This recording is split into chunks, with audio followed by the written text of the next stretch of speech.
Good evening. I'd like to call to order the Monday, November 5th, 2018 City Council meeting. Please rise and join us in prayer. Pastor Tom Emanuel from First Congregational Church is here to lead us.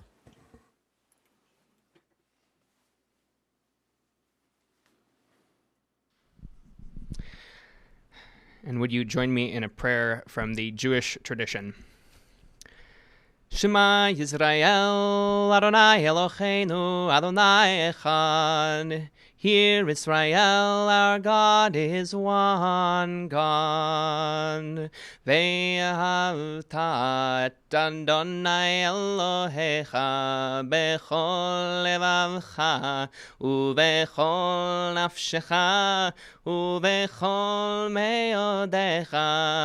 You shall love the Holy One your God with all of your heart and with all of your strength and with all of your spirit. Ve'ahavta larecha kamocha, and you shall love your neighbor as yourself. O Spirit of life, known by many names, move in our midst this evening and bless us as we do the work of creating a community in which we truly love our neighbors as ourselves, doing the work of justice and mercy, love and compassion here in Watertown and throughout the world. In your many names we pray. Amen. Thank you. Please join me in the Pledge of Allegiance.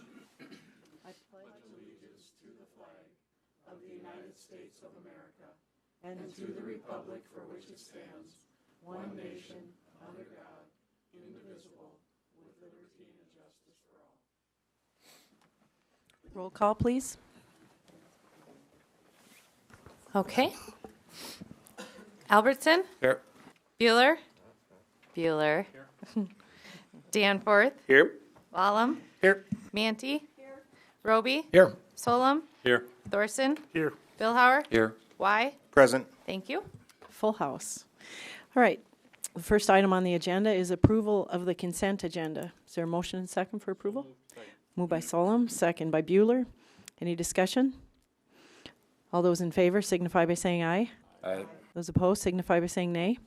Motion carries. Item 2 is public comment. This is the time reserved for anyone who would like to make a public comment to step forward and do so.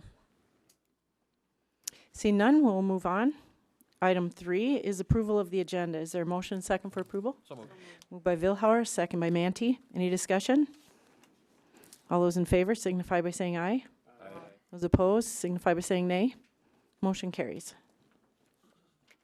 Item 4 is application for a special event retail malt beverage and wine license to the Lake Area Technical Institute Foundation from 5 o'clock p.m. until 11 o'clock p.m. on Friday, November 16, 2018 for the 2018 Festival of Trees event. I'll look for a motion and second for approval. So moved. Ooh. Moved by Y and second by Vilhauer. Nope. Second by... I made the motion. I didn't second it. Okay. Moved by Albertson, second by Y. I know I heard Josh's voice in there. It's very distinctive. Okay, and I will open up the public hearing and ask anyone that would like to speak about this to come forward.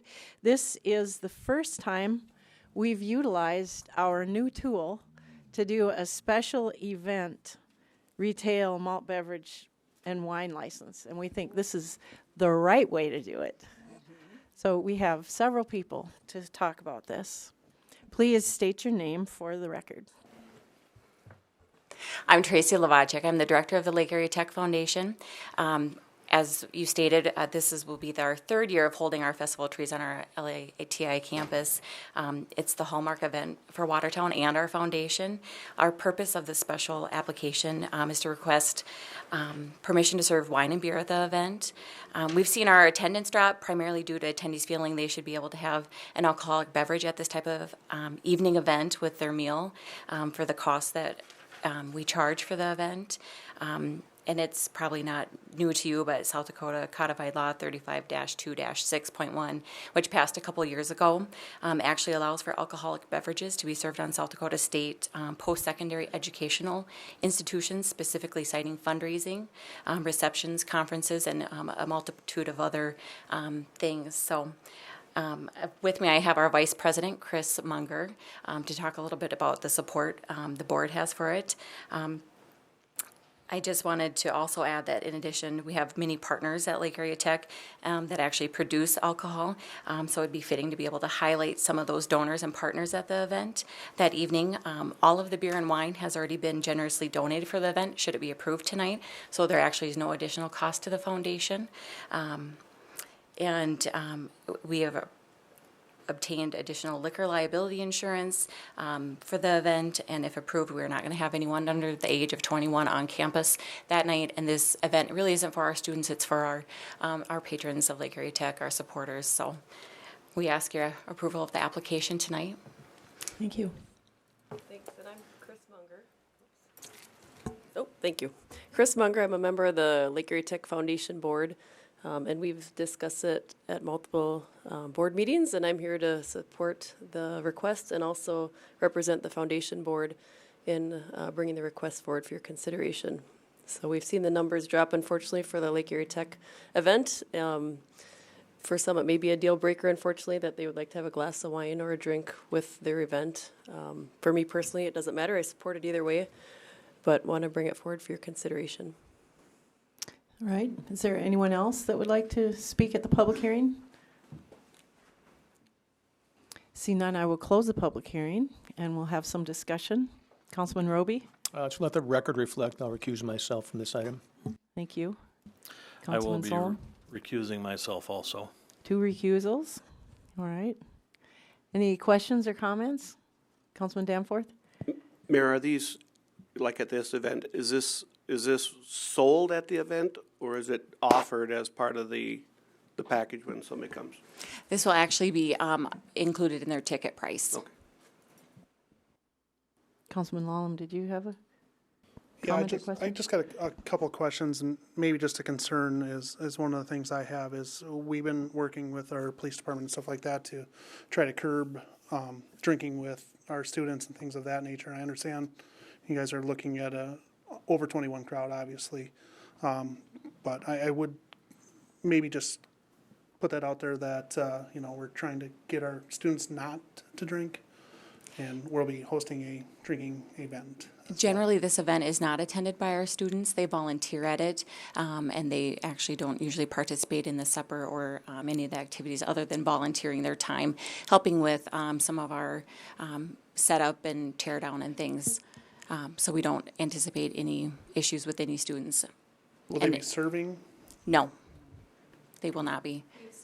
We have staff that volunteer their time graciously to help us serve the beverages. Okay.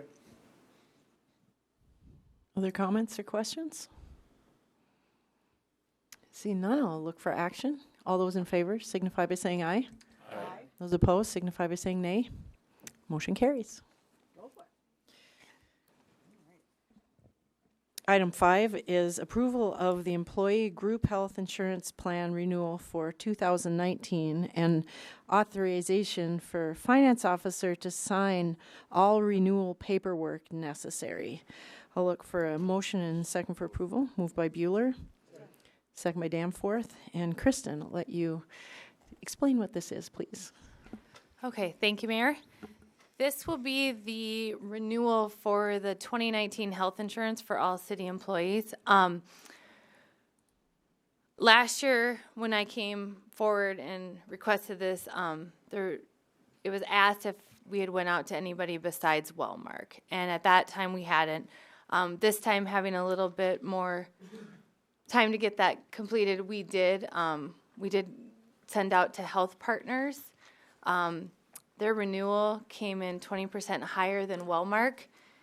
So at that point, with a 20% increase, we looked at Wellmark. Hull did also send out to United Healthcare, but at that time we had not received anything back from them. And they are fairly new in South Dakota, so the insurance committee only reviewed the Wellmark premium. The Wellmark premium did come in under 1% for a premium renewal, which is excellent. That is a very, very good number. It was about $1,500 a month in total, which is a very good increase. So we were happy with that.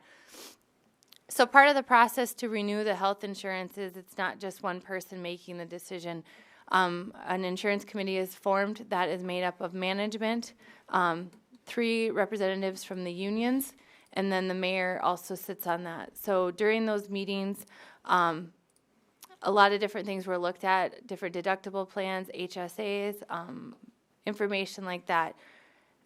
After further review, the biggest thing that the insurance committee wanted to see, and you'll see in front of you, is the past plans have only had the 2-tier program, which is either a single or a family. There's been a lot of push to get the city to a 4-tier.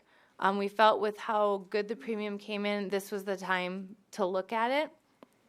So with that, we looked at the numbers and we talked about some of the splits and stuff like that. A lot of the burden of a 4-tier plan is pushed onto the family, and then it's not as high for the middle and the single. That's kind of how the structure is. So with that, the committee reviewed different ways to help the family plans not have such a heavy burden. So the one thing that the committee put forward is a 95-70 split, and that's 95% contribution to the single plan from the city and 75 on the rest, versus in the past the single premium has been paid in full. So this is asking the singles to step in just a little bit and help take away a little bit of that burden for the families. So what you see before you is to authorize us to enter into the 4-tier. I guess I can answer any questions if anybody has any. The biggest thing with this is not knowing where we'll see the switch from the families. We do know we're able to identify that there's already 14 that would come off of the family plan and fall into the middle 2 tiers of the employee plus spouse, employee plus children. So with that capability to move, in the long run, I think it's going to be a benefit to the city and the employees. They have a little bit more movement, but also the city isn't paying a family plan for those situations where we don't have to be paying a family premium. So this was kind of, I think, good for both, for the employees, but also for the city. So if there's any questions, I can try to answer them. Councilman Vilhauer? Kristen, are the deductibles, co-insurance, are those still the same as we've had in the past? Should have touched on that point. Yes, that is the one thing. The plans are exactly the same as far as the deductibles and everything. They mirror 2018. The only change that's coming forward is going from the 2-tier to the 4-tier. Other questions? All right, I'll look for action. All those in favor signify by saying aye. Aye. Those opposed signify by saying nay. Motion carries. Item 6 is renewal of flexible benefits plan and administrative agreement with Wellmark. I'm going to add and authorization for the finance officer to sign all renewal paperwork necessary. Kristen? Oh, wait, I'll get a motion second first. Moved by Mantee, second by Lallam. And now Kristen, okay. Please. Thank you, Mayor. This one is to renew the contract with WageWorks to administer our flex plan with the city. Really, there's no changes except that they're actually charging less. So it went from $525 an individual to $475. So that's really it. Otherwise, no changes to the flex administration. Any questions? All right. All those in favor signify by saying aye. Aye. Those opposed signify by saying nay. Motion carries. Item number 7 is resolution establishing fees for city licenses, permits, administration, and other miscellaneous items. Resolution number 18-46. Look for a motion and second for approval. Moved by Mantee, second by Vilhauer. And Kristen, will you talk us through this one, Yep. please? Thank you, Mayor. This is something we do every year. I send it out to the department heads and let them take an opportunity to review their current fees and see if anything needs to be adjusted or looked at.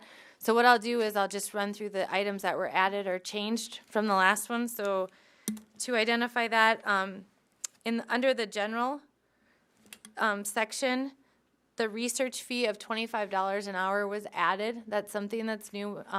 Sometimes we get asked to do a little bit of diving into stuff that's not super common, but we felt that to cover some of the cost of doing that, so the $25 an hour fee is established there.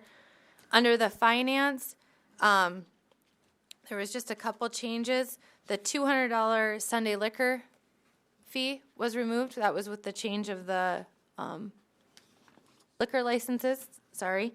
And then we did add the security guard employee. That was when the discussion came forward with the $500 for the company, and then it was $50 per employee. So you'll see that on there. And then we also added the transportation network company for $500 per year. Those were a couple things that came throughout the year with ordinance changes. So that's establishing the fees. Under building services, they requested a little bit more language. It sounded like some of the research that they were doing could get a little bit more in depth than maybe a one property. So this gives them that option to, if it's for multiple properties, they can increase that. So it establishes a minimum for them. Then if you flip, really no other changes then until we got to the fire department. And the fire department added a burn tower rental fee and a training center engine fee. Those were charges, and I see that Don's here, so I'll kind of run through their changes, and if you have any specific questions, I think Don can help with that. And then the other thing that changed was under the ambulance department. They increased those just a little. And it's not that they're increasing the actual charges at this time, but with the fee resolution, it allows for if there are changes to gas prices, Medicare changes, anything like that, it gives them that freedom. The other thing was added was the miscellaneous charges. Mileage was increased a little bit, and then the ambulance standby increased, and they also put in a different one for the EMT standby. I think I'll try to explain this right, but the ambulance one is to actually have the ambulance there, and the EMT would be to have an EMT there without the ambulance, correct? Okay, so if there's any questions, I can try to answer them. Councilman Danforth?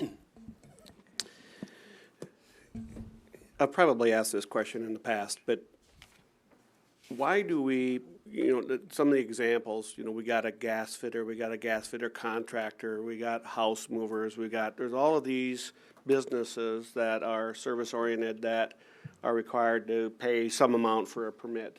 Whether I don't know if that's annual or if that's one time, whatever it is. But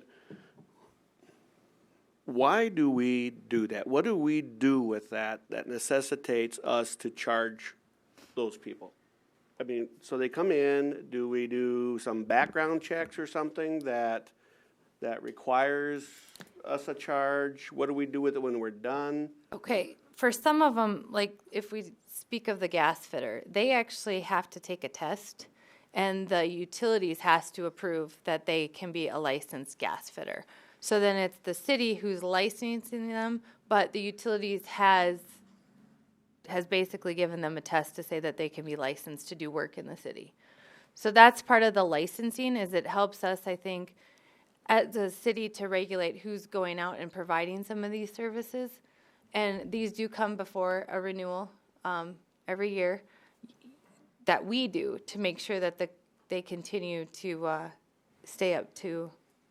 Basically, I don't know if it's a certification or I don't know how to say it. Well, I can understand in the case of that's obviously a safety issue. But I look at some of them, a house mover. What do we do with a house mover? What do we do with a liquid waste hauler? Do we actually do something other than charge a fee?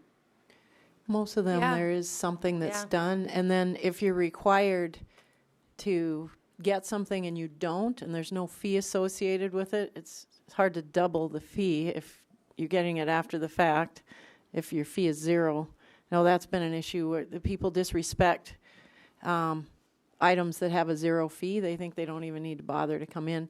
And we'll check, most of these, we're checking something. And we want to encourage people to comply. And if they have a zero fee associated with them, they feel like it's doesn't matter, so they don't come in and get their permit. The key is we are in fact doing something. Yes. That warrants that. Right. Okay. Keeping track or looking up or, just updating records or verifying. There's some kind of action, and most of these fees are very, very small. Yep. If I could, Madam Mayor, just for clarity on the house mover, since that was a point of question, an example there would be the route the house mover is proposing for any given house moving throughout the year. City staff or municipal utility staff would go out and inspect that route, look for branches or obstructions, look for electrical lines they may need to raise or move out of the way for those house moving activities. This is one small example of the effort that goes into place for those particular licenses. Right, and I can speak for the materials on the street. That's required to be permitted, and we struggled to get people to get a permit for that, and when it was a zero fee. Now at least we can double it if we find that they're doing it, and they haven't gotten a permit. And normally what we'll do is we'll look at the location, make sure that's safe, and that they have a limited time, so they're in and out, and they're not just leaving a moving box on the road for endless months, and they're plowing around it and that sort of thing. Councilman Vilhauer? Do we double check or spot check some of this as far as the list and the amounts with other communities? I mean, in Aberdeen or Brookings, or we just kind of wing it on our own on that? Yeah, we just have always kind of let the departments establish what they feel is necessary to cover.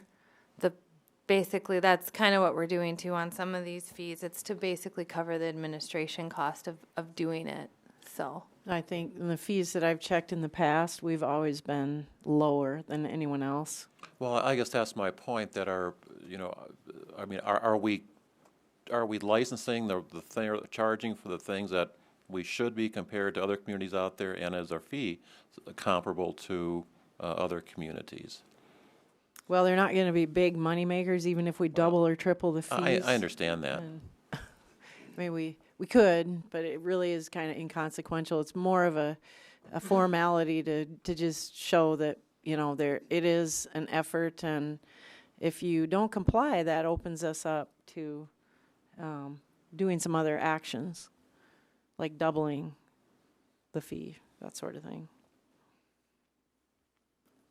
Other questions? All right, I'll look for action. All those in favor signify by saying aye. Aye. Those opposed signify by saying nay. Motion carries. Item 8 is authorization for the fire department to accept the quote from Premier Specialty Vehicles for an ambulance in the amount of $210,908. I'll look for a motion and second for approval. Moved by Mantee, second by Y. And I think Don Rowland's here to tell us about this. Yeah, is it? Now? Now it is. Okay. Well, I just want to thank you guys again for taking time to go over our ambulance quote price that we have with you. Just a little background on the SAVIC group. I did supply some supporting documents on the SAVIC group. The SAVIC group is a buying group co-op that's based out of Minnesota. Since Minnesota is a bid-based state like South Dakota, the SAVIC group allows a company or a municipality to buy off the SAVIC RFP or bid program. So basically it is allowing us to piggyback off of their bid price. So we've had a SAVIC bid program in place for quite a while now, and we are currently now moving forward with that with our ambulance.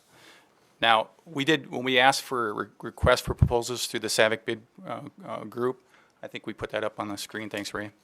The first proposal that we received was from Allegiant. Allegiant has a Demers ambulance. It's a Type 1 four-wheel drive ambulance at a cost of, it's a Ford 4550 at a cost of $214,435. We had to trade in basically around that $4,500 mark to put that total price at $209,935. Premier Specialty Vehicles is a company out of Minnesota. They have a price tag on the Type 1 ambulance at $222,231 or $231, and the trade-in, we actually did a little bit better on that one at that $11,323 for the trade-in, with a total number of $210,908. Now, the one thing I just speak specifically from the Allegiant bid, we put out the bids on the specifications. The one thing they didn't meet was the occupancy protection system that's in the back of the ambulance in the treatment area. And this helps protect our ambulance in case of a rollover or accident. It's an airbag system that will deploy and help protect the head, not only for the patient, but also for the medic that's in the back there. And we feel that's pretty important for the safety aspect. All our ambulance currently have that right now on board, and Demirs is not able to meet that specification. So with that, we recommend moving forward with the Premier Specialty Vehicles bid price of $210,000 and $908. So that's kind of the first part of it. The second part is I did put supporting documents for the two-way radio. It's a digital mobile radio that gets installed with the ambulance.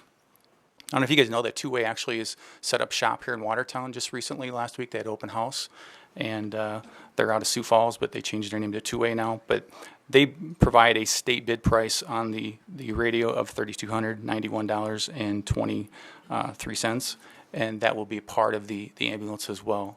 Do you want to pull up the ambulance too, Ray, and kind of show what the ambulance looks like? There's a picture of a Type 1. If we bring it down a little bit further, here we go. That's our current Medic 3 that we have right now, and this ambulance is one of our Type 1 four-wheel drive ambulances, and essentially this is the one that we'll be replacing. Oh, not this current ambulance, is Medic 5 is the one we're replacing, but that's a Type 3. So our fleet we're going to have is 3 four-wheel drive ambulances and 2 two-wheel drive ambulances in our fleet. So with that, I'd open up to any questions for anybody. Did you say the radio is part of the bid? No, it's not part of the bid. Okay. No, it'll be an additional. As you can see in our 212 fund, we have $217,000 for 2019, and we'll come in under the $217,000. And the cost of the total ambulance will be $214,199.23. When you throw the radios in. When we throw the radios in, exactly. I get it. Okay, so the, Yep. the radio thing isn't part of the motion, but that's a minor amount and it fits within your budget, and you're Correct. just letting us know that. Yep. Okay. Questions? Councilman Y? Mr. Rowland, in there it says a trade-in of $11,323. Are there other departments in South Dakota or in the area that might say, hey, we'll take that ambulance for that price, and so that they get a little break, or does that get too cloudy and It's a doesn't work? 2000 year ambulance, and I don't think we'll get more than $5,000 or $6,000 for a trade-in. If you're saying give it to them or do a They a wanted buy. to buy it, yeah. You Is know, it I not can do a worth little that? check-in, Josh, on it, but I doubt that anybody would pay $11,000 for it. Then do you pretty much strip them out then, and you take all the equipment out and it's kind of just a shell? All the then? equipment will come off that ambulance, including radios as well. Yep. Councilman Bueller? Hey, Don, question for you. We have, in the past, I know we've done refurbs. I know this was a budget item, but where are we at with that? You know, we can take the same truck, same chassis, and then refurb the back end. We did that at a... Our last ambulance, we Very did that with our 2009 Yeah. Horton ambulance that we had. This particular rig will have that same feature, Bruce, where we can actually do a remount, is what it's called. And the current ambulance that we're going to be trading in, the 2000 ambulance, isn't available to do that. That doesn't have that. It's a wheel coach ambulance, so it doesn't have that ability to do a remount. So this one here that we buy will have that ability to do a remount. Yes. But we are looking for those opportunities as Absolutely. we move forward. Because Absolutely. That definitely saved us. In a 2021, lot of money. we go forward with our next ambulance. That ambulance will be a remount. That'll be a Type 3 ambulance, which is that van type ambulance that we take down the road on transfers.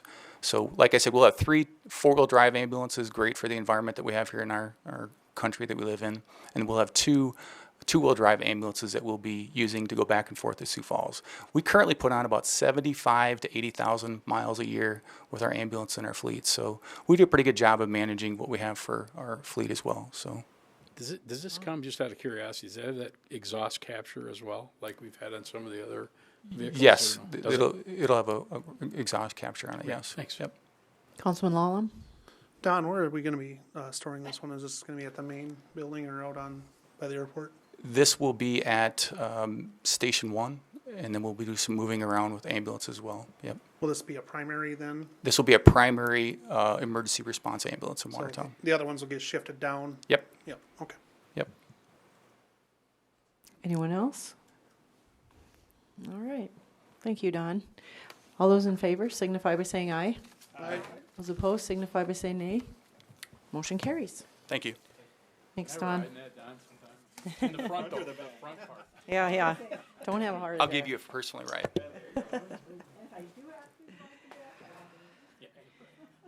Item number 9 is ordinance number 18-22, amending chapter 7.19 regarding the Home Rule Charter Revision Commission. I'll look for a motion second for approval, and then we'll take council action. Got a motion by Vilhauer, second by Danforth. Matt, would you like to just review what this is, please? Sure, thank you, Mayor. So this is the amending our ordinance as it relates to the Home Rule Charter Revision Commission. And what this will do will essentially allow that commission report to be submitted in time for it to be on the general election ballot, which will be in June. So it just moves the timelines up. And so the report will ultimately be submitted in April.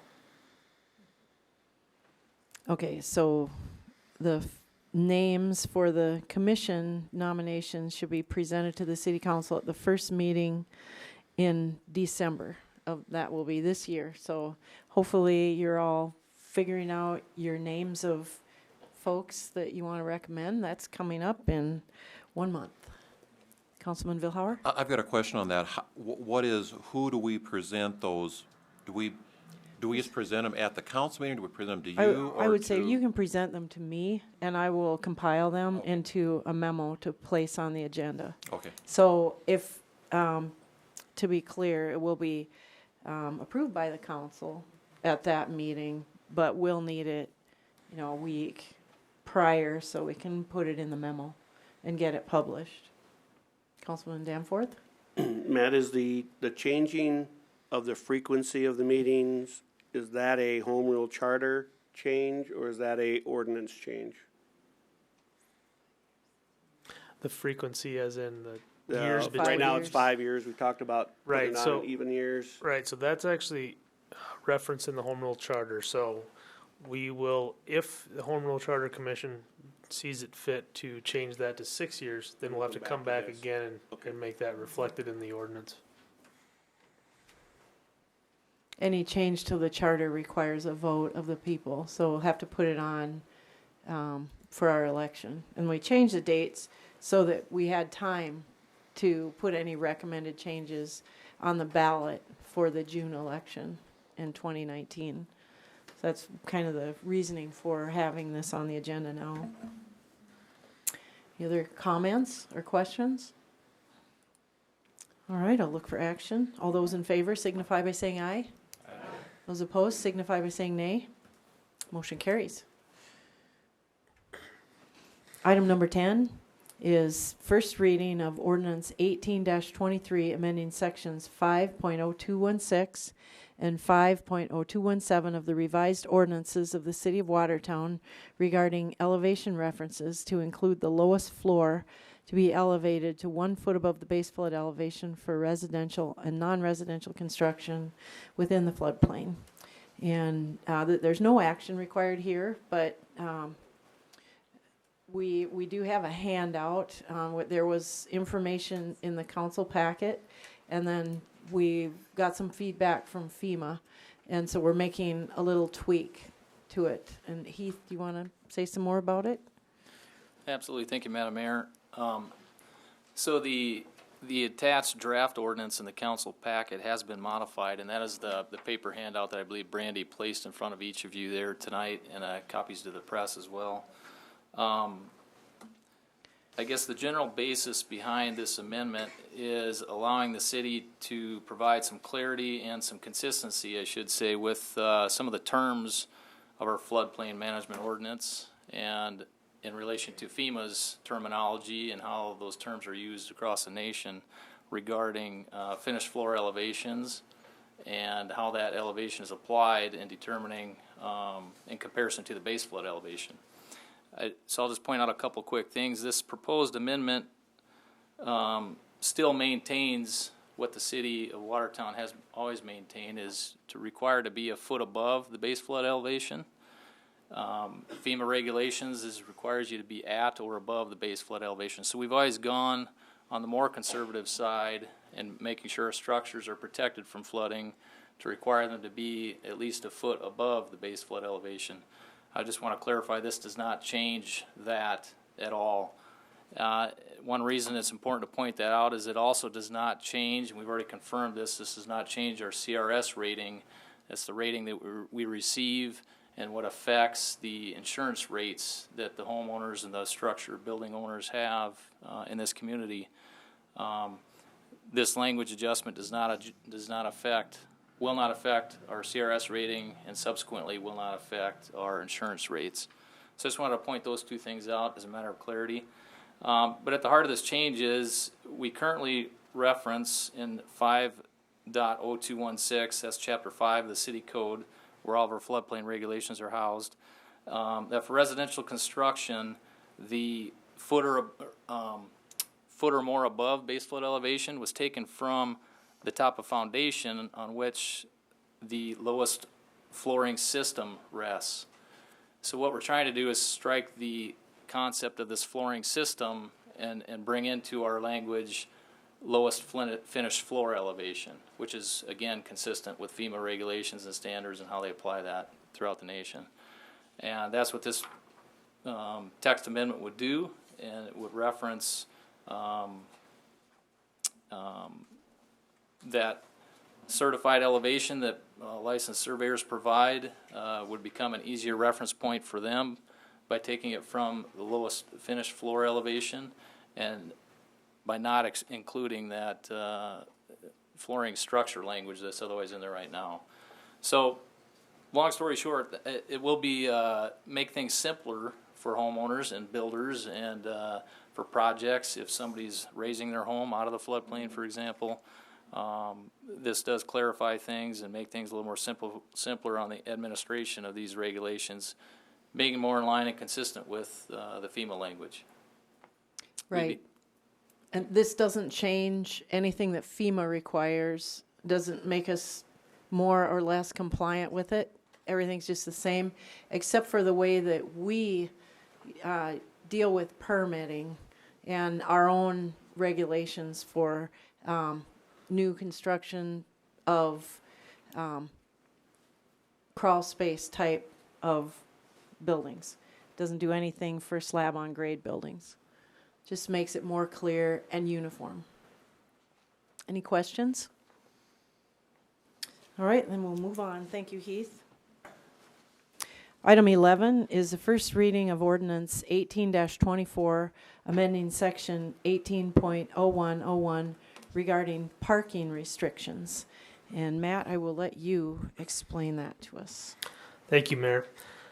This change was brought to me by the chief and assistant chief of police regarding some confusion that's been going on in the field about how to apply the parking restriction ordinances. And so basically what it does is it makes the reference to the vehicles consistent throughout this ordinance, so it ensures that trailers are included in the definition of vehicle as they are applied.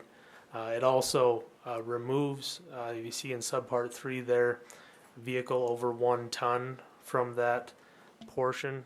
The reason for that is many trucks, normal trucks these days are over 1 ton, and so the officers are wondering whether they had to do any more due diligence to figure out if they're applied to this ordinance or not. And so they thought that the easiest way would be to remove that reference there. I'd be happy to answer any questions. Any questions? Doesn't look like there are any questions. Thank you, Matt. Move on to our big long string of change orders. The first one is item 12, consideration of change order number 2 final for the Uptown Alley reconstruction project number 1807 with Crestone Builders Inc. for an increase of $2,525.21, bringing the total contract amount to $198,753.24. Look for a motion second for approval. Moved by Mantee, second by Lullam. And Heath, please explain. Thank you, Madam Mayor. This is a final change order for this project. This work has been completed. It's what I understand to be an annual alley project that the city administrators. We did 2 alley reconstructs with this, along with 2 parking lots. And it is a simple change order in the matter of adjusting final construction quantities to the final contract quantities to the as-built quantities. And so a nominal amount of $2,525.21. All right, any questions? Seeing none, all those in favor signify by saying aye. Those opposed signify by saying nay. Motion carries. Item 13 is consideration of change order number 1 for the Park and Rec Improvements Project number 1819 with Dunnick Inc. for an increase of $9,792.75, bringing the total contract amount to $181,859. I look for a motion second for approval. So move. Moved by Albertson and second by Lullam. And I should say this, that the committee recommended approval of all of these change orders, including the last one that I didn't mention that on. And Heath, will you explain this, please? Thank you, Madam Mayor. This is in relation to the Park and Rec Improvements Project. There's a few components to this project. One's an extension of the rec trail along 21st Street, and we also have the North Camping Loop roadway and the City Park campground, and then the cemetery road system at Mount Hope Cemetery.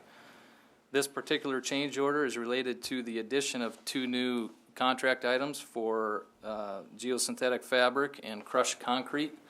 And later on, what you'll see is a reduction in the original contract.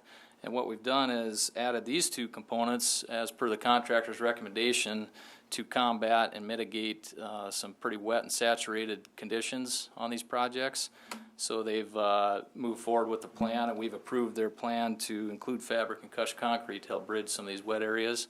But what that does then is, the net effect is reduces the amount of subgrade excavation and work of the existing material that they have to do as well. So there'll be a little bit of balancing in quantities and a little bit of a reduction on other current contract quantities on the heels of this change order. Thank you, Heath. Any questions or comments? See none, I'll look for action. All those in favor signify by saying aye. Aye. Those opposed signify by saying nay. Motion carries. Item 14 is consideration of change order number 1 for the milling and AC mat construction project number 1814 with Dunnick Inc. for an increase of $182,859.84, bringing the total contract amount to $995,277.34. And this was recommended by the Public Works Committee previously. Could I have a motion and second for approval? Moved by Mantee, second by Lullam. And Heath, please explain this one. Absolutely. For the mill and overlay project this year, we received some outstanding bids on a price per ton basis for the asphalt. So what staff, engineering staff, and streets department staff wanted to do was to take as much advantage of those low costs in this particular project. So this particular change order is rather sizable, but I did want to note that the current budget for this project is $1,025,000. So we are still underneath that with the addition of these roadways that were added to this mill and overlay project. A brunt of this work was done on South Lake Drive and Golf Course Road, and then we were able to add multiple other roadway areas that were in need of milling and overlaying as well. Thank you. Any questions or comments?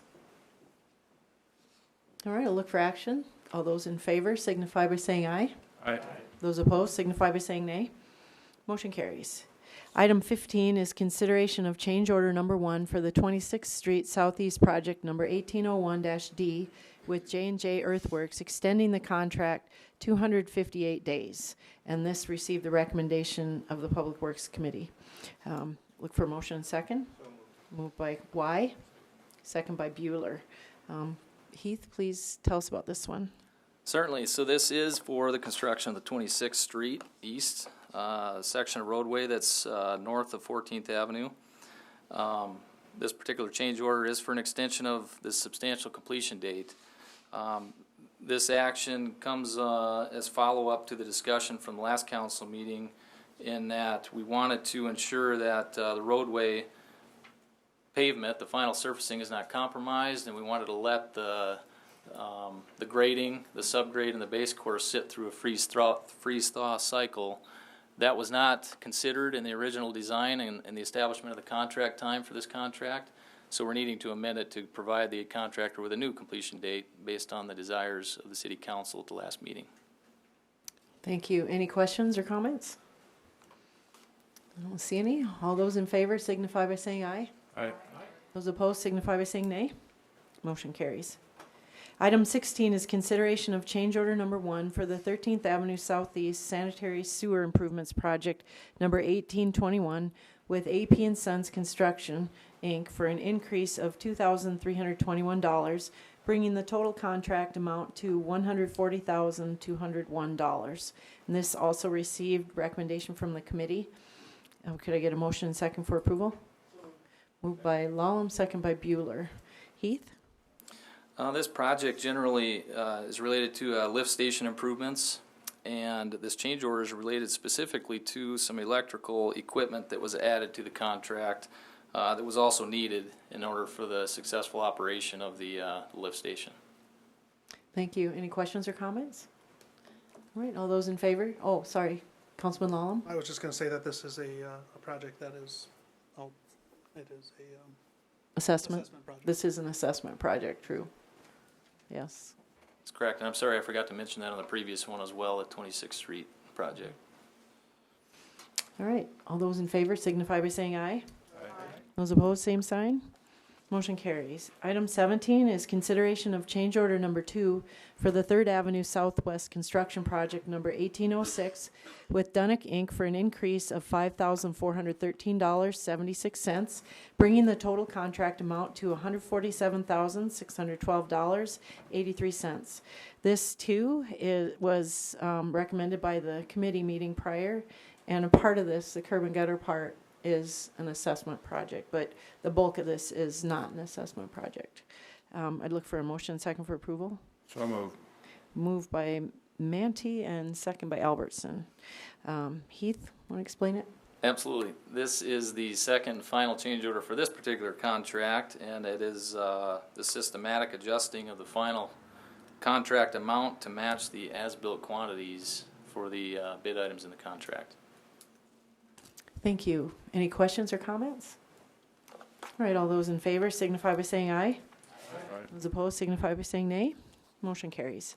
Item 18 is consideration of change order number 6, final amended, for the sanitary sewer replacements project number 1808 with Dunick Inc. for an increase of $9,048.15, bringing the new contract amount to $529,258.06. This received the recommendation of the committee prior.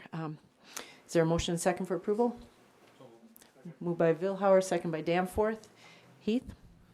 Thank you, Madam Mayor. This is a final amended change order. The reason it's amended is Council's already seen the final change order for this project, but subsequent to their action on the final change order, the general contractor brought forth some additional weigh tickets from their subcontractor that was for material related to this project that was due payment. So we decided to handle it this way and do a final amended change order in the amount of $9,048.15. The primary material for this change order was crushed concrete on this particular project that they hauled onto the site for use. All right, any questions? Councilman Lallam? I had a question. How long after a change order, final change order, do we allow a amended change order? And I think normally we aren't under any obligation to respond to a request after we've closed it out officially.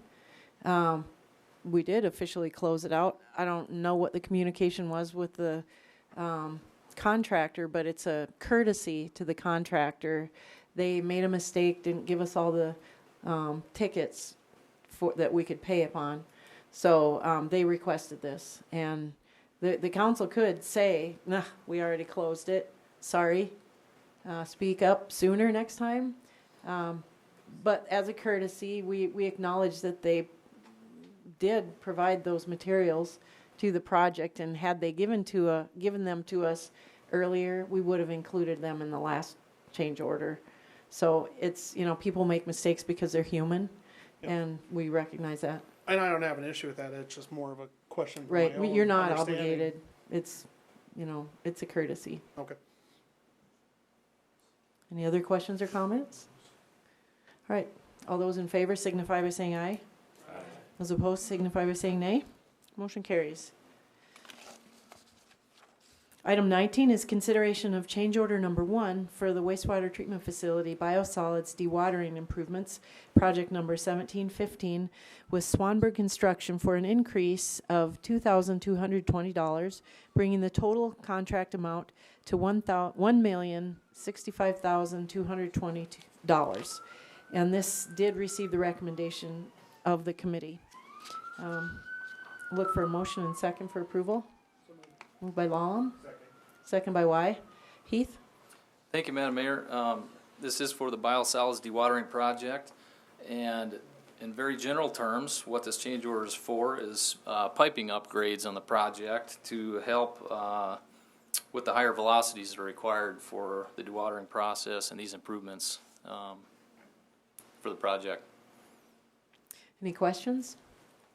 This is a relatively newer technology that we didn't have available to us years, in previous years. So it's kind of a new thing where we're smashing down the waste and taking it to the landfill instead of spreading it on fields. And the sludge, yeah.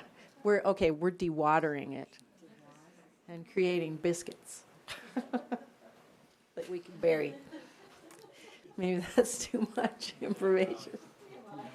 All right, I will look for action.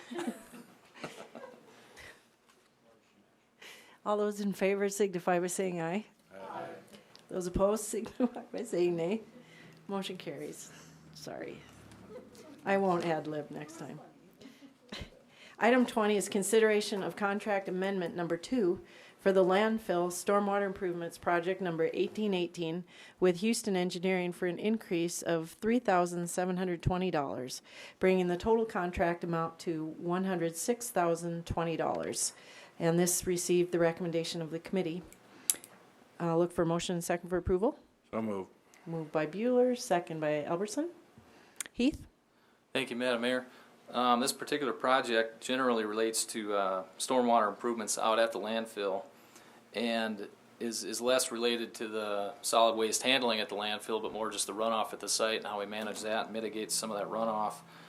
This particular change order is with the engineer providing construction admin services for the city, and it's specifically for some surveying work they had to do and some plan development to process a construction change order for an area that they were working in where they did not anticipate encroaching into any buried waste, but they in fact did end up encroaching some buried waste and needed to mitigate that, modify the design accordingly. And so that's what this change order is for those engineering services. Very good. Any questions? All right. All those in favor signify by saying aye. Aye. Those opposed signify by saying nay. Motion carries.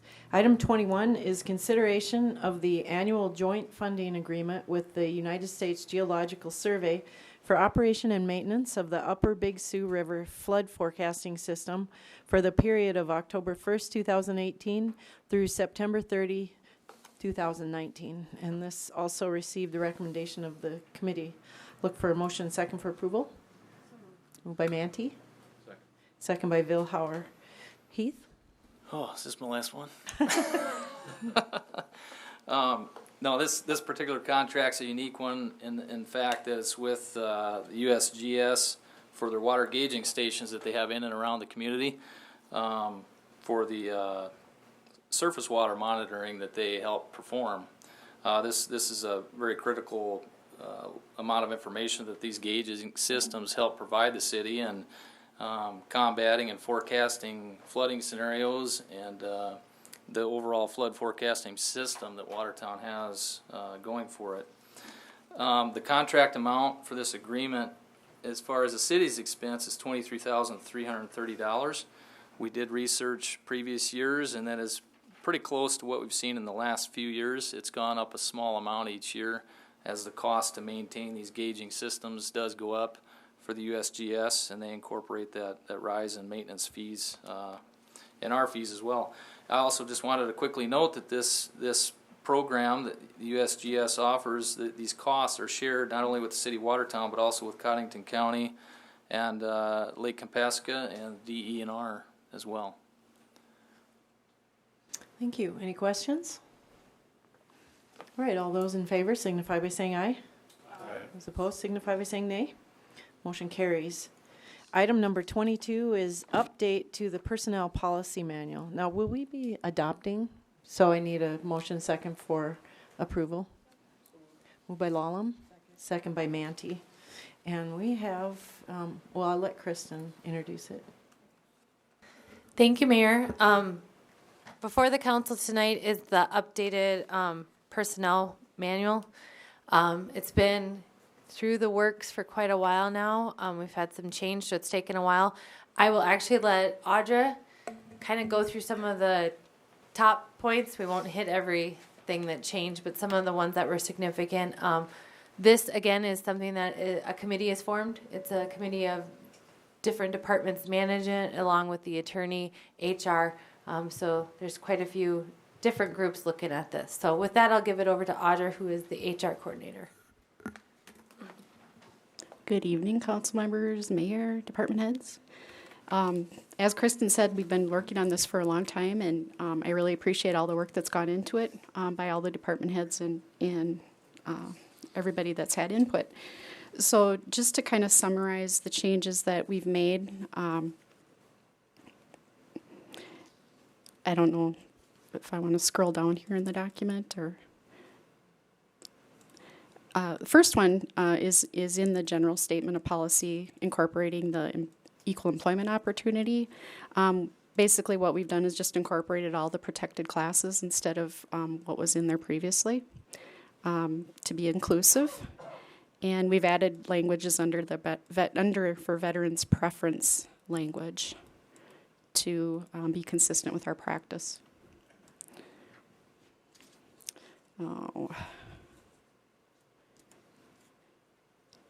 Kristen spoke to the adoption and the amendment of the personnel policy process, so I'm not going to talk a lot about that. But one of the things that we did was just we struck the Municipal Utilities Commission because they have their own board and similar process that we do in their own personnel policy manual. Under Article 4, a lot of changes, but a lot of just housekeeping. We have new requirements for the I-9, which is a pre-employment form that's required by the federal government to establish identity and right to work legally. There's different parameters with that in timing, so we just made that consistent with the federal requirements. And skipping to under insurance, we addressed the when someone's on a leave of absence, how insurance is handled and covered for that person, and it's kind of dependent on if they're on a protected FMLA leave or if it's non-protected, just on a leave of absence, and that is dictated by the contract between the insurance company and the city of Watertown. So it really doesn't have anything to do with what we want it to be. It's just consistent with what that contract says. Attendance, we clarified that, and that's under Article 7, and I believe everybody has a copy of this, so if I'm not getting to it timely with when I'm speaking. You can at least see it. It clarifies that holiday pay is not paid for somebody that's on an unpaid leave of absence. Under leaves of absence, we changed the idea that people get to use their vacation when they're hired after 90 days. It used to be that they had to wait until their probationary period ended, so that was a nice change for new employees. Also, we incorporated witness duty under jury duty because there are times when people have gotten subpoenaed for court to be a witness as well as a juror. So that was one of the changes that was added. About halfway through here. Under our classification system language, under Article 11, there are some things that are required if we were ever to lay off, subcontract, downsize, that type of thing. We added language that says that we would provide, if that's ever happens, we haven't had to do that, but if we were ever to do that, we would provide first preference for other job openings to those people that experience that.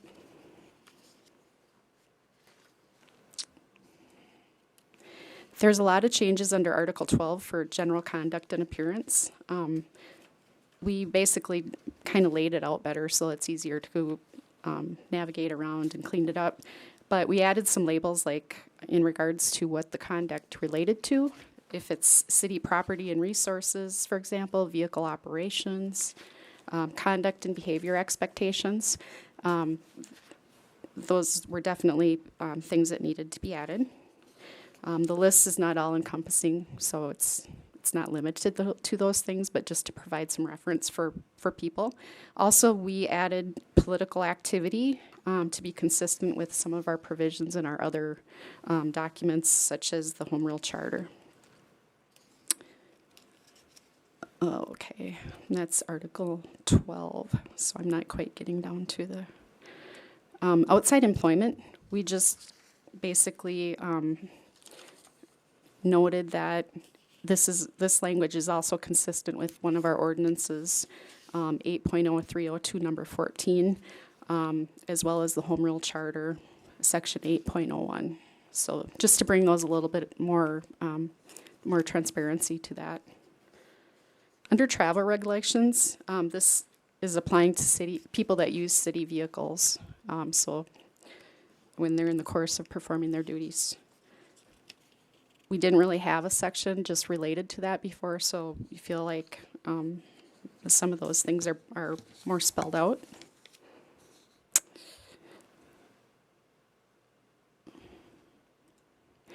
There was a section before relating to a grievance procedure that had only been used, I was told, one time in the 15 years that the longest term person on the committee, or maybe he was there 20, he's been with us 20 years. Also, we're not required to have that any longer as per the South Dakota codified law. So it was in the opinion of our insurance provider that go ahead and get rid of that. So we took their advice and we did that.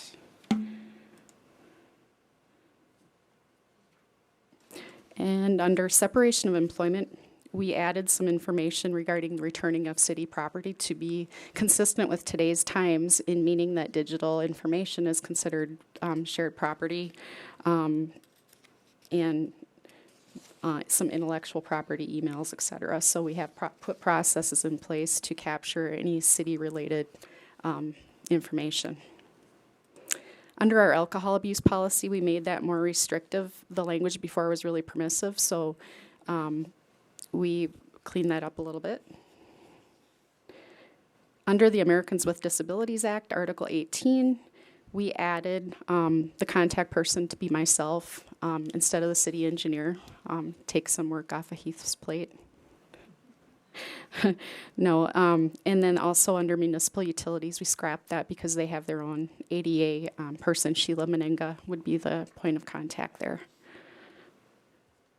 We also updated our anti-harassment policy to be a little bit more explicit so that employees knew exactly what it is that was expected if they were to be a target of harassment, and indicate that we want employees to put the person on notice, whoever is the person that is targeting them, so to speak, with whatever action it is, and let them know that the behavior is unwanted. Because sometimes people don't always know that a behavior is unwanted, and they think that that person that they're saying something to thinks that it's funny, when, you know, that's not always the case. So we add some expectation about that, and also certainly if they're not comfortable talking to that person, there's language in there to go that they can go to the supervisor as well. So unwanted and pervasive are kind of the two signals that I always tell employees to use as if something's going to be harassment or not, to bring that to our attention, because we want to put it to a stop. Article 20, the anti-violence and weapons policy, we widened that to include behavior that is not just for our employees, but also for volunteers. And it's not just employees with the public, but it's employees to other employees, employees to volunteers, and so forth and so on. That we struck the provision that talks about employees who live in a private residence being okay to have a weapon, because we don't have that person living at City Park anymore or at the zoo years ago, so that kind of was outdated language. In Article 21, we only got a couple here left, so we added personal devices now to be more consistent with today's practices of just not having an email, desktop computer, that type thing. And then Article 21.04 is remote access to the city's website. It provides that police and fire union employees, so that would be people that are represented by the union, not the exempt level employees, which include like your captains, battalion chiefs, assistant department heads, and fire chief and fire, or chief of police, are allowed to remotely log on to the city's email server to access their emails, you know, from home or wherever. We do expect that if there's work that they do by checking those emails that's not de minimis work, where it's just, I think they define it as less than 15 minutes, that we comply with Fair Labor Standards Act by having them submit that timely into our payroll system. So we did explain that, and that is something that they've incorporated into their policy at the department level, so that we are not at risk of having time that we've permitted work to happen, and we've, you know, then we come back and get penalized for that. Last couple things, we added as a couple of appendixes our external hiring process. Since we've no longer have the civil service process testing, we do still have testing in form of interviews, test questions, and a standardized test or standardized ranking form that we use to rank these people that apply for positions, and then there's a qualified list, so we still have it, but it just lays out the process. I've also gone and updated the DOT drug and alcohol testing policy to be consistent with current CFR, and it's CFR 49, so I did a lot of reading there, and there's some things that have changed. So, and those are all kind of in track changes there that you'll see. And that is it. I have a couple of questions.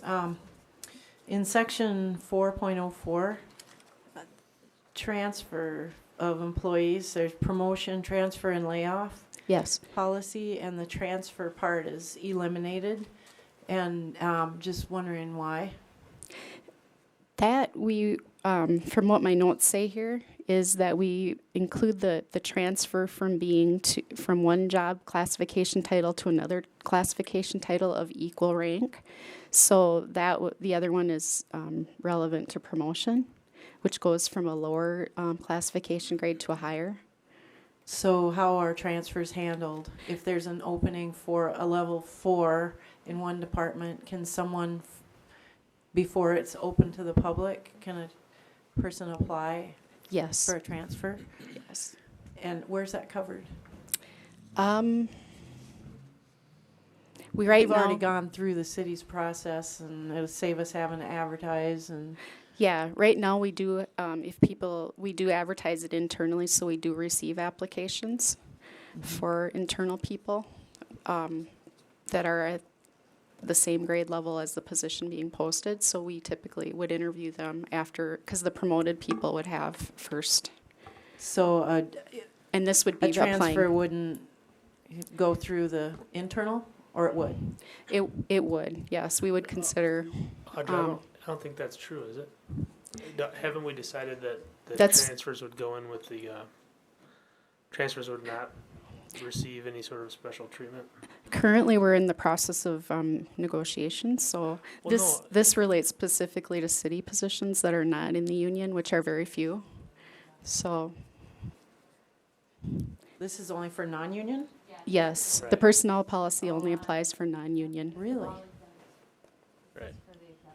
Unless their contract doesn't address it, then it defaults to the personnel policy. all the union positions fall under their contracts. This is for anyone exempt. Okay. So, but my concern is that, and I know if it's only applying to a few people, it wouldn't, there's not very many opportunities, but it would save us having to advertise, but I guess we're going to anyway if it's for exempts only, Yes. Yes. because there is no internal process for exempts. There is an internal process for. There is? For, you could have somebody apply for an exempt position that works at the city. But I mean, Maybe for it would- exempts, we advertise automatically. We don't have, like, for That's union correct. positions, before we spend the money to post it online and advertise in magazines and newspapers, we have an internal process where we post it internally and anybody can apply, but you can't apply for a transfer. That's correct. So- With the unions, yes. Yeah. Okay. And that was discussed, and it wasn't just overlooked. There's a reason for that, I'm assuming. I think what came out of the committee is with the exempt positions, the thought was just to open it up. There again, when this is covering quite a few positions that I would say, I mean, I guess if we were to speak of the exempt positions that this would be, you would be going between, say, the assistant fire chief and the assistant police chief. Right, And I don't know if you'd I see a lot can't of see very transferring. much. Mm-mm. So that's why I think it was to get rid of the transfer out of there, just to not confuse things, because you really don't see a lot of movement for between exempts. exempt positions. So, and that's what this policy Okay. is covering. But then Nothing we to do do with address the- it in the union Yes, contract. it is. Yep, Okay. it's And then addressed my other question has to do with section 1304, city vehicle use policy. And I guess the first part of the question is, are council members considered employees or volunteers? No. They would be Um, elected officials. Okay, so elected officials are not named as people eligible to use a car that the city owns. I'm wondering if it might be better to modify who can use the vehicles, to include them. So, because we have a vehicle in Pier that it's a city vehicle and council members are using it when they go to Pier. Sure. But according to this policy, they would not be allowed. And I think that, I guess in my opinion, and you can ask Matt, but the personnel policy would be guiding the behavior of the employees, and we wouldn't see appointed or elected. Use restricted elected to city officials. employees and certain volunteers. The use of city vehicles is restricted to city employees and those volunteers covered under city insurance. Okay, so are they volunteers covered under city insurance? I think there again, it was to clarify that we do have certain volunteers, and when they are approved by council as volunteers, are thus covered under work comp. So I think this is to kind of clarify that, I mean, they have to have gone through the process of being approved as a volunteer by the council to be out using city vehicles, stuff like that.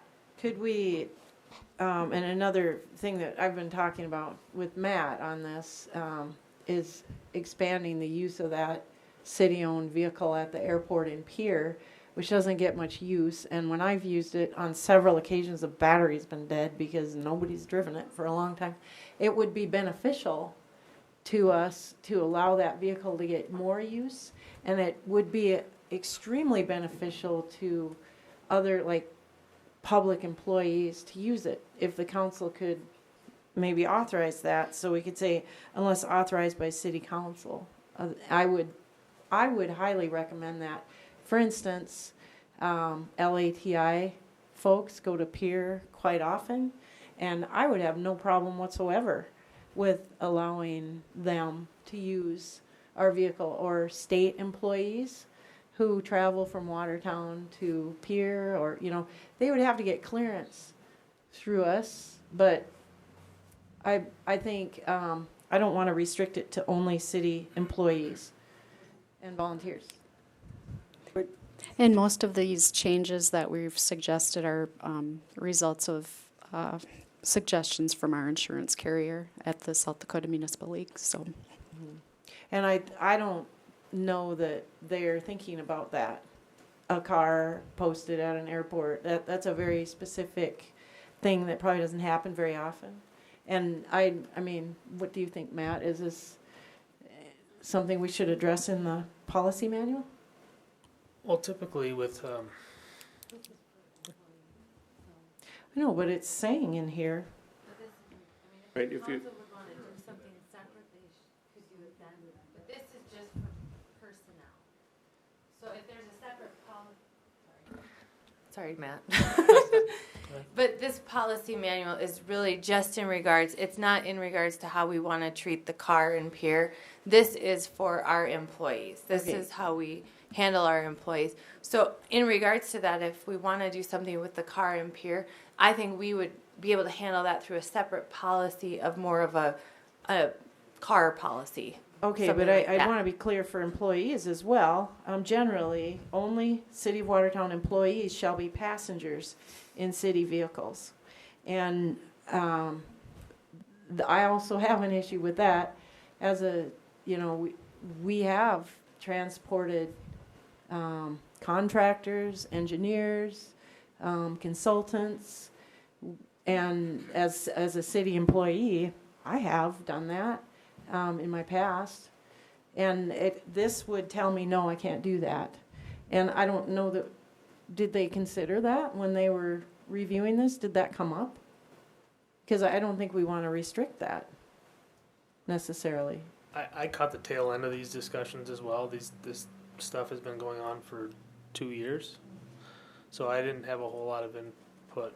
I wasn't really involved. Well, in much of it. I'd be okay passing this if you can assure me that a simple council policy for these other things that I'm describing with the vehicles could be passed. But then how do you communicate that to the employees when they see right in their manual?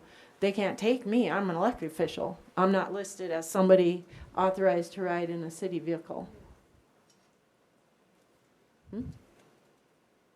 Or would I be? I'm not You're a really city an employee. employee. You're a city employee.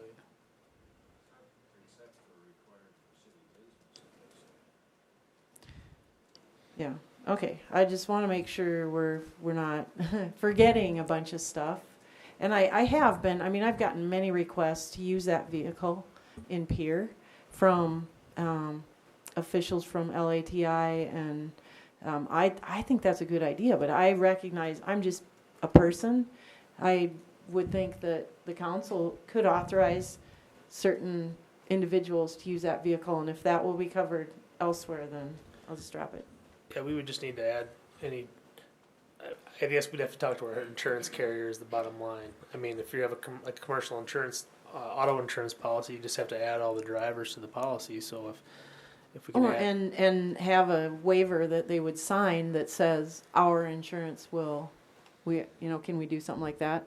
So LATI's insurance would cover it if there's an accident when an LATI employee, or the state's insurance would cover it if a state official is using it. well, the insurance follows the vehicle, so Oh, I don't know if we could do anything like that, but Yeah. Okay. Well, I just think it would be a benefit to folks. We could extend that vehicle doesn't get used very often. Yes, Councilman Vilhauer. I think you raise a good point, Mayor. And what's the urgency in? Some of this has been in the works for I heard a couple of years mentioned a few minutes ago.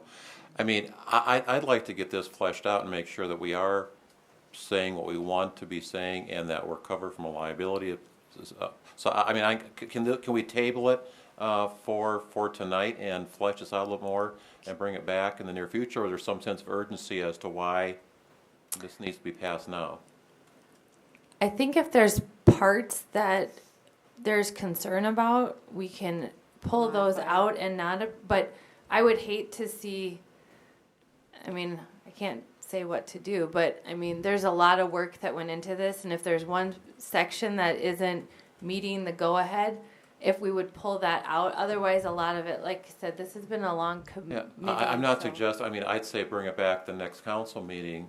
But again, I mean, if you're concerned about it, Chris, and I'm not opposed to that, but I'm just thinking that maybe get it fleshed out and bring it back to the next council meeting for approval. Well, and this isn't anything that gets, or is it published in the paper? This wouldn't get published. It's just for our use. So we could pass it tonight and revisit that. If there's felt that a change needs to be made, we can bring it up for an amendment. But Mayor, aren't we, Glenn, is your concern the vehicle? Yeah. If we really just solely focus on our employees and not all these other things on the outside, because those things shouldn't be included in our employee handbook or policy book. If we solely focus on, is it saying what we want of our city employees and their use of the vehicle? I think it's misleading. If I were an employee and I read this, I would think I can't take a council member with me when I drive to look at a project site because it says clearly in here that I can't. But doesn't it say, Dan, what did you read in there? It has covered volunteers.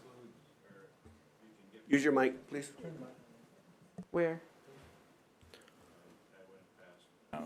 Oh, yeah. Thanks, John. It's page 48. I went past it, now I'll have to go back and. Page 48 talks about covered volunteers, which I would assume that we're covered But under the are insurance. they volunteers? Are elected officials volunteers? Because we go through a process of defining who our volunteers are, and the council blesses them. We all volunteered for this job. Well, I know, but It also says that, except as required for city business. So we do put in there, it's, this, sorry, I think this is to prevent an employee from taking a city vehicle on vacation. right, And I get that. But that's what I'm saying. I think that's why even if it's for a city business purpose, you could have contractors and such. And I don't know if there does need to be more clarification, but I think the tie to the city business is with the thought that that employee is bringing along the required people to, if it's a meeting outside of, town or whatever, but it's for city business. So. What it looks like it's personal use is what we're trying to prohibit. And I mean, that's really what we're talking about. We're talking about business use, whether it's a city employee, a contractor, or something along those lines. It's a city use. So it's not a personal use.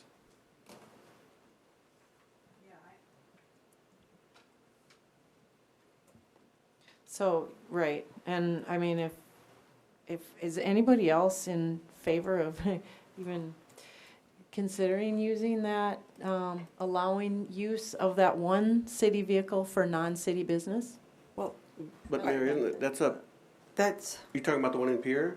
right, and I mean, we might have, Again, I'll go back to it. I think that's a completely separate issue from what we're being asked to look at right now. okay, but I see that you intend this just for employees, but an employee has this and would read it and be confused by it. I think if it's just obvious to you that this doesn't apply in that case, it isn't obvious to me. But Mayor, if we send somebody to Pierre, whoever that employee is, they aren't arbitrarily gonna know that there's a vehicle there. Somebody's gonna say, we have a vehicle there that is there for your use, and here's how you use it, correct?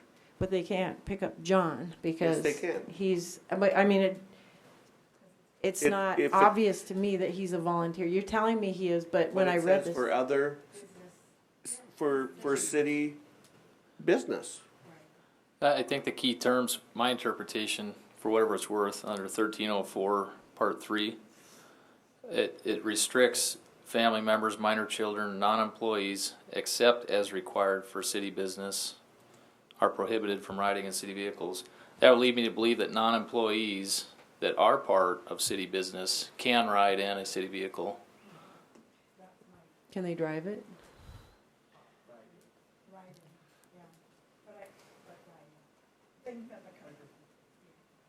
I do believe that the car and pier warrants some exploration as far as what other things can we do with it besides having an employee use it. But I don't think that needs to be addressed in here or hold this process up, I guess, because we could even look at it as like could we lease it to people who use it or to the state? I mean, we could play with that for a long time, but I feel like if I'm reading this, that as long as it says that I can use this on a business purpose, I would interpret that as being able to pick up a contractor or vice versa, somebody being able to pick up me, like the police when I'm hitchhiking. But no, I'm just kidding. No, but I'm saying is that I think we have this covered from an employee point of view, and we can work more on that. I'm just talking on my opinion now. We can work more on that car and pier beyond the giving the city an employee saying, okay, you land in pier, here's a car, you get the keys from behind the desk at the airport, and then here's who you're going to pick up from the state. That's all city-related business. But to start talking about who we would lend it to or lease it to or have him borrow it or other people That can be a use it. separate document. Right, that's And what I'm saying. That's we I'm don't fine need with that. Yeah. Yep. If I might. Can I ask a couple non-car questions? Audra, how long is the probation for a new employee? New employees, 6 months for people that are hourly, and 1 year for people that are salaried or exempt level. Okay. And is there a period of time where we know maybe someone is not performing to their level of work that they should be during that probationary period? Yes. And during that time, should they be allowed to be using paid vacation if they're not performing their work to a standard that's acceptable? I don't think we have anything that prohibits that right now, as far as I can see. We did. You did say that you couldn't use your paid vacation until you've passed probation, right? Now you're just saying after 90 days you can do that. I think what you need to do at that point, if you're going to allow that, they have to be an employee in good standing, in my opinion. If they aren't performing, they should not be able to be using paid vacation. Okay. If you're not performing. And if I could point out too, even after that 90 days, any approval of paid leave is still at the department head's discretion. So if the department head knows they're not performing even after that 90 days, we should be covered there, maybe. Yeah, we don't have a formal process, Councilmember Danforth, we have a probationary performance evaluation that, indicates that they've passed or not passed probation, but nothing like, in the interim, like every 2 months, for example, or every month that would, hopefully they're having those discussions with that employee that says, you're not making it or you're not, you need to do this, but. So if I'm a new employee and I'm 2 months or 3 months into this, and I'm not performing to the level, and Heath is my supervisor, my boss, I go to him and say, I need next Monday off, right? I'm past the 3 months, right? Is that correct? I go to him and ask for it? Okay. Yes. Heath, I'm not performing in the manner that I should. He has the right to deny that request then? Yes. And do we? That's the next question. Because my point is I think there's a lot of things that can create non-performance issues, attendance, maybe great worker, but you're not here very often. There's a lot of different things that can come into play. And to me, the last thing we should be doing is paying them to not be here. So that's just food for thought. The second thing is, do we have anything in our policy manual here that talks about external harassment? I think you're referencing internal harassment. We talked about that. That's interesting you bring that up because Aberdeen presented us with some information about, for employees about how customers treat you and that sort of thing, and what's permitted and what's not permitted. But the consensus among the group was, this is for our employees and it's a personnel manual. That's good information, but where would be the appropriate place for us to house that information? I think they need to know what to do if they have a concern. Because as public servants and as in a small community, people know who you are, what department you work in, kind of what you do, or they think they know what you do anyway, right? And it does create situations of harassment. I've seen it myself with people. So the key is that they must know that they should report it. They need to know where to go if they feel that's happening, just like if it's internal. And if we don't have a statement of that, maybe we should. Just food for thought. Okay, thank you. So the use of comp time by exempt employees used to say, and maybe it still does, that it was at the discretion of the department head. I'm not seeing that in here. I think, but in other words, that it wasn't guaranteed that exempt employees could use comp time. And now it appears that it's just like vacation, it's earned, you can use it. I've always, I guess, thought of that as a management right to be able to. Well, it explicitly says it in our current manual. I know I've read it many times. It's no guarantee that an employee can use that comp time. There's words to that effect. I see information about non-exempt, but if you can point me to the right. Well, I don't see it, is what I'm saying. It's in the existing employee manual.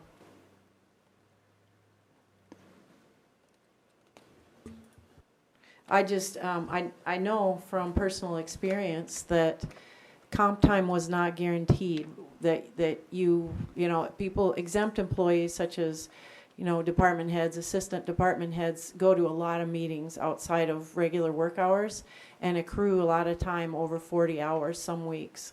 And that time was, when I began my employment with the city of Watertown as an exempt employee, I was told in no uncertain terms that that isn't a benefit that you can count on getting, that the comp time is recorded and we keep track of it, but you need permission in order to use it.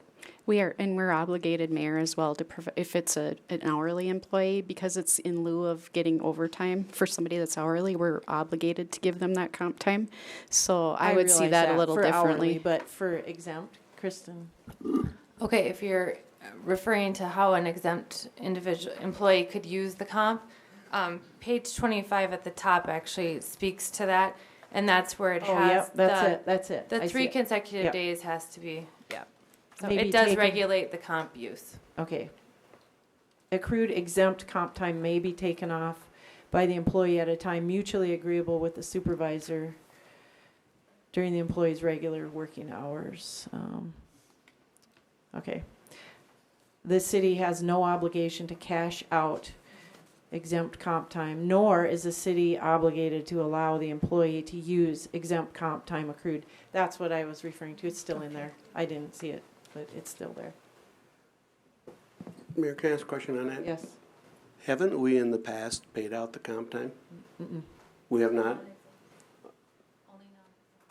Okay, okay, non-exempt. Yep, Okay. and the non-exempt is just kind of the point that Audra hit on is with them, it's basically a compensation for overtime. So instead of time and a half paid, they're receiving it at time and a half hours. So, but no, for non-exempt, if they leave the city's employment, they are paid out at that time because they have earned that. Whereas the exempt is more for that salaried type position. Or is the council okay with that? Were you aware that that was how the city did its business? And you're okay with that? Just so you know. I mean, that's how we've done it. It's still the same. We're not changing it. What's that? Well, another question, if I can, on all of these things like sick leave, vacation, all of these things that are given, are there caps on those? Sick leave, we do not have a cap on it. However, if a person retires, they can only get paid for 600 hours into their either. So that creates the cap. Yeah. Okay. And vacation, I believe, is 200 hours.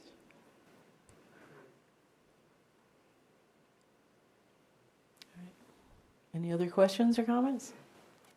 All right. So we did get a motion second, right? For approval.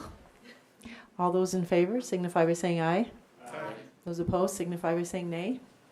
Motion carries. Thank you for all your work on this, you guys. This Years of work. Well, yeah, I've written personnel policies and I know what kind of stuff goes into these. Thank you. Yes. Thank you. Okay, the next item on the agenda is old business. Is there any old business? Councilman I Danforth? just want to make a comment. This last week, whenever it was, the new range opened up, and it's a wonderful asset for our community. It really is. I've been out there a few times since then, and I think it shows a very good level of cooperation between the governmental entities that all were involved. But it's really going to be a very positive thing, and especially the fact that it's a free asset for the people to use. I think it's a wonderful thing. So thank all those involved. Yes, that is definitely a very nice thing that we have in Watertown and that nobody else in South Dakota has. So we are very excited about it. Is there any other old business?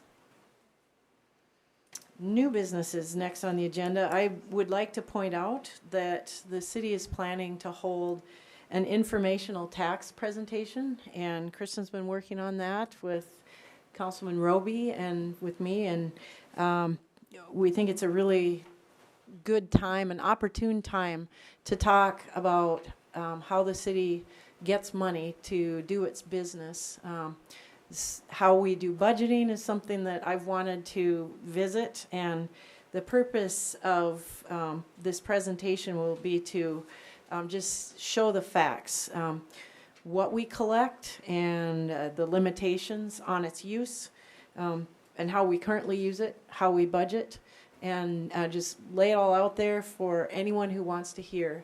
And I hope that we will advertise it, and I hope that people will watch and pay attention and come and ask questions. And it's a learning opportunity and a good refresher for folks before we go into our process of reviewing our charter and possibly changing our form of government and making some other changes to how we budget and that sort of thing. So looking forward to that. I don't think the date's set, but we're considering later this month, sometime in the evening. So it would be in this room, and we'd hope to record it so that people who aren't able to come can watch it later. Is there any other new business? Oh, yes, thank you, Glenn. On November 14th, we'll have a presentation by the SDSU Architecture Department. The architecture students have been studying our downtown Watertown, and they've come once to do a midstream presentation of the work that they've done. And on November 14th at 5:30, they'll be back to present their final presentation. And that'll be open to the public. It's 5:30 to 7:30, and there'll be food here for people who are maybe skipping lunch to go to it. But their first presentation was very well received. A good crowd came, and it was very interesting. So I hope a lot of people will come to that. Mayor, is that here? That will be right here in the City Council chambers. Yes. Is there any other new business? I would just encourage people, if you haven't already voted, get out and vote tomorrow. Yes, tomorrow's voting day. Are there any liaison member reports? And I do believe we have a reason to go into executive session this evening in order to discuss and consult with legal counsel on contractual matters, right? And we do not expect to take any action when we come out. So I will look for a motion and second to go into executive session. Moved by Bueller, second by Danforth. All those in favor signify by saying aye. Those opposed signify by saying nay. Motion carries. We're in executive session. My word, simply